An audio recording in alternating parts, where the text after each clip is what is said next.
കൂടുതൽ വിശേഷം നീ പറയണ്ട. എനിക്കറിയാടി നിന്നെ. ഒന്നിൽ വീട്ടുകാരെ പേടി വേണം, അല്ലെങ്കിൽ നാട്ടുകാരെ.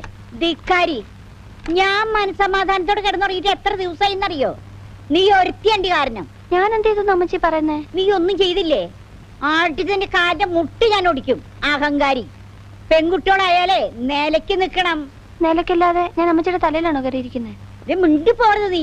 ഇങ്ങനെ ചീത്ത വിളിക്കാനാണോ അമ്മച്ചി എന്നെ തിരക്കിട്ട് ഇങ്ങോട്ട് വിളിച്ചു വരുത്തിയത്? ചീത്ത വിളിക്കല്ല, നിന്നെ കൊല്ലുക വേണ്ടത്. ആരാ കുഞ്ഞമ്മേ? അല്ല, ഞങ്ങളെ വീട്ടിൽ ഓരോ വിശേഷങ്ങൾ പറഞ്ഞിരിക്കായിരുന്നു മോളെ. ചവിട്ടുള്ള ഒരു പശുവിനോട് എന്റെ രണ്ടാമത്തെ മോൻ പറയാ നിന്നെ കൊല്ലുക വേണ്ടേന്ന്. അതിനെ പറ്റി പറഞ്ഞോണ്ടിരിക്കായിരുന്നു. മോൾക്ക് ഓർമ്മയില്ലേ ക്ലാരെ? കുഞ്ഞമ്മയുടെ മോളാണോ? ആ, 7 കൊല്ലം മുമ്പ് അവളിവിടെ ക്രിസ്മസിന് വന്നിരുന്നു. ആ, ഓർമ്മയുണ്ട്. ആളങ്ങ് വലുതായല്ലോ. നീയോ ഒത്തിരി പൊക്കം വെച്ചു. നീയോ? ഇതാരാന്നുണ്ട് നിന്റെ വിചാരം? ചെമ്മീൻ കമ്പനിയിൽ നിനക്ക് ജോലി കിട്ടുമ്പോ നിന്റെ മുതലാളി ഈ കുട്ടി, മനസ്സിലായ?